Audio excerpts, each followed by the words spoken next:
Welcome back everybody to Rikers Island CCNP Switch course. In this video we're going to be focusing on picking up where we left off in the previous video of reachability. And what we're going to be focusing on is the actual migrating of DTP from ISL over to 802.1q. So we're going to go ahead and get this kicked off on that particular PC. Go ahead and log in real quick. And so what we have here, we're going to go ahead and get this guy situated. And because we have the all the links shut down, we're just going to go to switch 4, and on here I'm going to go to global config and do show CDP neighbors. We should have switch 5 and switch 6. So interface range gig 2/1 and gig 3/2 through 3. We're going to come in here and type in trunking encapsulation, or sorry, switch port trunk encapsulation is 802.1q. Because right now, if we go here and do show interface trunk, we are now desirable. We are trunking 802.1q on the remote end on switch 5. Show interface trunk. We should now be desirable in negotiating 802.1q, which we are. Same thing on switch 6. Show interface trunk. We are negotiating 802.1q, and we have to wait for spanning tree convergence. This is why, and how we know this is based off of this output right here. What this is basically telling us is that we have not learned any VLANs yet, so we're waiting for spanning tree to kick in. So we do a show spanning tree. You'll see that for VLAN 1 we're squared away, but there's other VLANs in here that we're still waiting on getting to come up and running. So now we have that one ready to go. Let's go to switch 5, hit the up arrow, and now we have all the VLANs that are able to traverse. So let's go back to PC1, which is going to be show IP. We are 10.1.1.1. We're going to go ahead and ping 10.1.1.254, which is the switch 4's or switch 5's IP address. So we have that. We're going to go ahead and we're going to go to switch 6 and show IP interface brief. This guy is 10.1.1.6, so go back to PC1 and ping that IP. If we can ping that IP, which we can now, before we were not able to do that. Now what we're going to do is I'm going to go to PC4. And what I want to do is go back to switch 4, and I want to jump out here and do a show MAC address table dynamic. So we should be learning MAC addresses in VLAN 14, and we are. That is the key differentiator here. Before, we were only seeing them in, we saw them in VLAN 1. So these same MAC addresses were only being learned in VLAN 1. So that was the bad thing. Now we're learning them in VLAN 14, which is excellent. We're going to go to PC1. I'm going to hit the up arrow, and I'm going to hit .4, and we can ping through the network. So everything is working as it sits right now, and that is exactly what you'd expect to see. So I can ping R1, or sorry, PC1 can ping PC4. Let's go over here and do a show ARP, and we have learned 10.1.1.1, and 6801 is the last 4 of the MAC address. Let's come over here and do a show IP all, and we have 6801 here, which is exactly what you'd expect to see. If we do a show ARP, we have .4 here.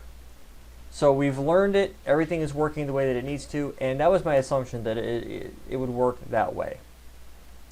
So that's going to be basically how we go about getting this operational. So 802.1q is the preferred method of trunk encapsulation, both from a dynamic and from a static configuration. Now, what I want to talk about here for just a couple of minutes as we go back to our config is let's focus on 802.1q for a couple of minutes. So going back here, we're going to focus on the actual trunking encapsulation for a couple of minutes. Now, encapsulation obviously has to match because both ends of the link have to be able to communicate with each other. They both have to agree on the encapsulation type, the operational mode, things like that. These are really, really important. as long as they can go back and forth, as long as both ends of a physical link are sending and receiving the same encapsulation, they'll have little to no problem exchanging traffic. Now, whether that is dynamically set, like what we've done it with, where we've gone to one side with the desirable capability and gone through and using DTP, we've negotiated a correct trunking encapsulation. Now, taking DTP, we leverage that. If we move into 802.1q itself, I want to cover a little bit of the details behind it. So, trunking encapsulation itself tags frames with VLAN IDs upon egress from the switch. Where we've established that, we know that that's the case. Non-zero VLAN IDs are received by remote switches. Non-zero VLANs, the non-zero itself indicates that there's a numerical value other than 0. 1, 2, 10, 20, whatever that might be. This is an indication that there is a VLAN ID here. Native VLANs are an all zeros VLAN ID. So what this basically means is when you specify the native VLAN is all zeros by default. So when the traffic goes across the wire from whatever switch to the remote switch, when the traffic goes across the wire, there is no VLAN ID associated in the tag. When the traffic goes across the wire, as long as both ends have been configured with the same native VLAN ID, whatever that might be, 110, 63, it makes no difference what it is. By default, it's VLAN 1. As long as they agree on both ends what it should be, if there's a zero, all zero value in the VLAN ID, the remote switch knows that's the native VLAN and knows based off configuration which VLAN is the native VLAN and knows which MAC address table, which spanning tree domain, which broadcast domain to place that frame inside of. And that is why that is very, very important to understand. So what I'm going to do is I'm going to go ahead and I'm going to show you guys how to create and modify the native VLAN. So going back to our configuration here, on this link between switch 5 and switch 4, we come over here to switch 4. We do a show CDP neighbors. We're going to see switch 5 is attached to gig 2/1. I'm going to go and do a show run interface gig 2/1. Okay, so right now we're trunking encapsulation is .1q. We're still in dynamic mode. What I'm going to go ahead and do is I'm going to go to global config and I'm going to go to interface gig 2/1, sorry, not 2.1. And one of the things that I've got to do here is I've got to come in here and on the switch 5 side, if we come back over here, you'll notice that we're still desirable and we're negotiating 802.1q. What I need to do now is I need to go on the switch 4 side and I'm going to go ahead, I'm going to say switch port trunk, or switch port mode is trunk. And on this side over here, if we hit the up arrow, we're still desirable. If we go on switch 4 side, we type in do show interface gig 2/1 switch port, we have now gone from administrative mode of negotiate to we have set it to trunk. It's still negotiating .1q, everything is still there. If I go to switch 5 and I go up to global config and I want to hard code this, you're going to notice the mode goes from desirable to on because we've disabled negotiation. So interface gig 2/1 switch port mode is trunk. Now it's basically saying to me, hold on Rob, an interface whose trunk encapsulation is set to auto, whether that is auto negotiate, cannot be configured in trunk mode. So I have to come in here and type in switch port trunk encapsulation is .1q, and then I can say switch port mode trunk. Now by doing that, do show interface trunk, you're going to see it go to mode on. Same thing on the switch 4 side. Now if I do show interface trunk, you're going to see that this mode is on gig 2/1. All is well. I have now disabled DTP. I should say I have hard coded it But if we do a do show interface gig 2/1 switch port, negotiation of trunking is still on. So how do I disable that? Well, that answer right there is we're going to say switch port, no negotiate. Switch port. It is not going to let me mode trunk. Yeah, it's not going to let me come in here and specify anything other than that. So switch port, no negotiate is not supported here. So that's okay though. It really doesn't make much of a difference. So if we type in do show run interface gig 2/1, you'll see that we are switch port mode trunk and switch port trunk encapsulation is .1Q. All is well. Negotiation is auto. So we'll type in no and pull negotiation auto. And do show interface gig 2/1 switch port, and negotiation or trunking is still on. I can't disable that. Now I'll show you briefly how this would look. There is a regular iOS. You can do this, and I'll go ahead and pull this command up real quick. We'll go ahead and pull up a real switch here. Load and open. Pull this guy over. Rob and my password. Show interface trunk. I have a port channel connected to my ESXi host. So show CDP neighbors. You're only going to see router 1 or router 2 in this case.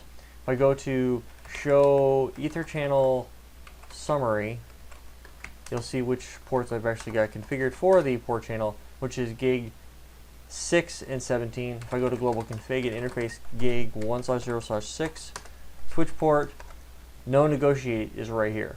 This would disable DTP. By doing this, that would eliminate any issues that I might have and go from there. So beyond that, that's one of the things that is not supported in Viral, but is still important to understand.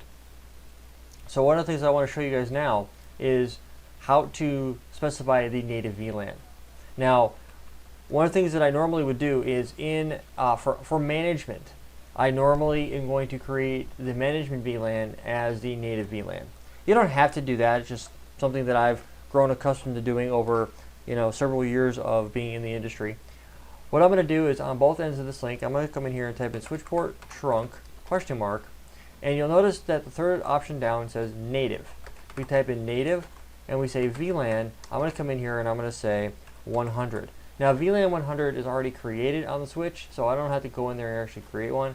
I'm going to type that in. Now what's going to end up happening is every 60 seconds there is going to be a message that propagates. And what that message is basically going to propagate and say is there's going to be a VLAN mismatch. CDP, the Cisco Discovery Protocol, which we haven't talked about yet, is going to squawk. Let me exit out of here and say CDP ? Advertise version 2. And one of the things that this is going to do is it's going to allow the notification of both the speed and duplex for advertise version 2, as well as letting me know that there is an issue with the native VLAN. So if I type in do show interface trunk, you'll see that on this interface, native VLAN is 100. We look over here on switch 5, and I am native VLAN 100. I'm sorry, 1. So let's go back over to PC1, and let's see if we can still ping PC4. I can still ping it. It's still working. It's a little slower than it was, but it still works. So let's go over to switch 4 and switch 5, and if we do a do show log, I wonder if there's a CDP message that indicates that there's a problem. All the way down at the bottom here. There is not. So before this becomes a problem, I'm going to go ahead and rectify it. I'm going to go to interface gig 2/1 and type in switch port trunk native VLAN is 100. So do show interface trunk. Now the native VLAN is the same, and we are capturing on that link. Let's go ahead and pull up. So because of the fact that we never got a CDP update from, or CDP squawk as I commonly like to refer to them, well, I found a CDP or Wireshark capture packet. So in the CDP packet, this is coming from switch 4. It's version 2. The TTL, or the time to live, is 180 seconds, which is the hold time. And what we see here is we see the device ID is switch 4. We see the software version. This is the version of code. We come in here, we see the platform is iOSB. The address is, not even sure what that's for. The port ID that this came from, the capabilities that it's got going on here. What I want you guys to focus on here is the native VLAN. Is this value right here. This native VLAN, this is the information that is going to indicate what the VLAN ID is. Native VLAN in this case here is 100. The duplex is half, and that's pretty much everything that I want you guys to pay attention to. Nothing else really matters at this point. But if you look through these the spanning tree messages, we're looking for this VLAN right here, and you'll notice that in the VLAN header now that this is filled. So as we come through here, notice that the VLAN ID itself shows up, right? Even in this guy. But the difference between the two, and I wish I had a way to show you this. I didn't actually capture it. Is this guy right here, the spanning tree? Let's see if I can scoot this across. This guy right here, this 00, indicates native. Okay, this guy up here indicates that this is a spanning tree packet, but it's for VLAN 1. So let's go ahead, and I'm going to go ahead and change this back just to see if wrong way. Let's go back to here, and we're going to come in here. We're going to say is VLAN 100 or a 1, and I'm going to go ahead and let's go ahead and start recapturing. Continue without saving. Actually, let me go ahead and cancel. Let me go ahead and file, save specified packets. Oh, it's not going to let me do this. Applies filter and selected. Oh, it's not going to. Oh wait, you know what? It's processing, and I can see it's processing.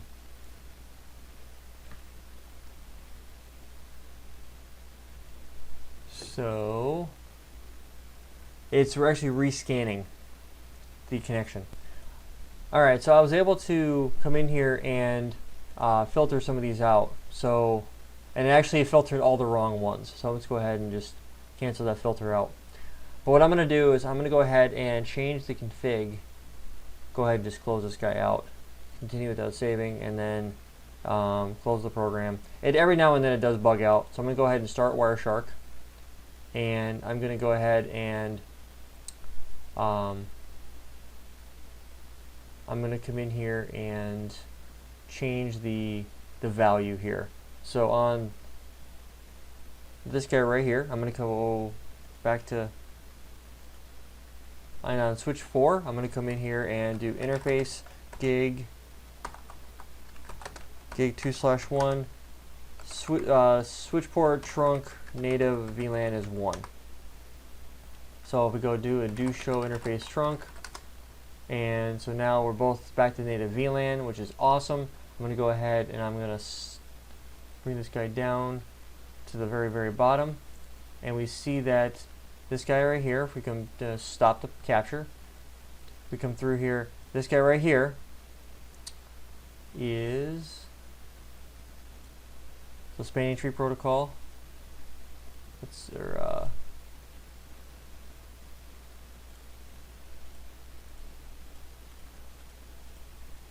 one of these should be VLAN 100, and it is. Let's see, this guy here is, so let's see, we have this guy here is VLAN 1. .1Q, okay, he's there. Does it go any further? Let's see, this is 12, 1006, 300, 200, 100, 36, 25, 14, 1, and we have this update. In this update, we have this is the actual spanning tree information. Go ahead and just bring this up just a little bit. And we're going to cover spanning tree in a lot of detail later, so I'm not going to spend any time breaking this packet down. But it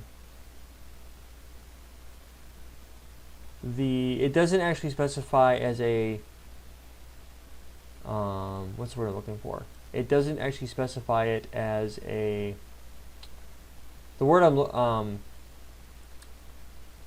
native VLAN.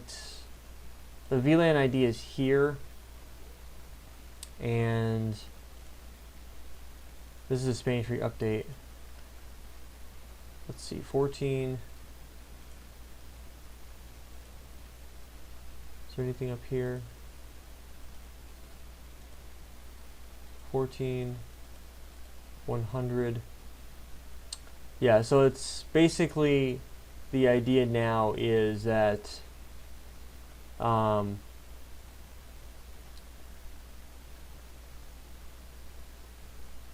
you see this CDP message here, VLAN ID, the native VLAN is 1. So we see that coming through. I don't see anything in here that really indicated any information that was relatively useful. I wasn't getting the output that I was hoping for. We see that it's an 802.1q frame, and that's pretty much it. We see the trunk status is trunk is on. The trunk type is 802.1q.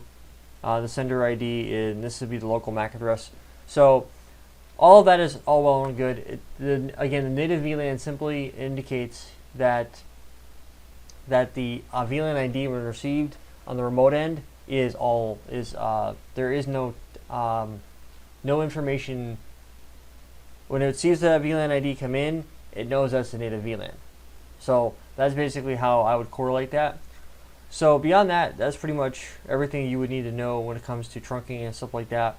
We're going to take a look at the details of this in upcoming videos. We get into ether channels and in spanning tree protocol. We'll break that down and how that actually works out. But beyond that, that is pretty much it for this configuration. Not a whole lot more to it than that. Until next time, guys, thank you so much for stopping by, and we'll catch you guys in the next video.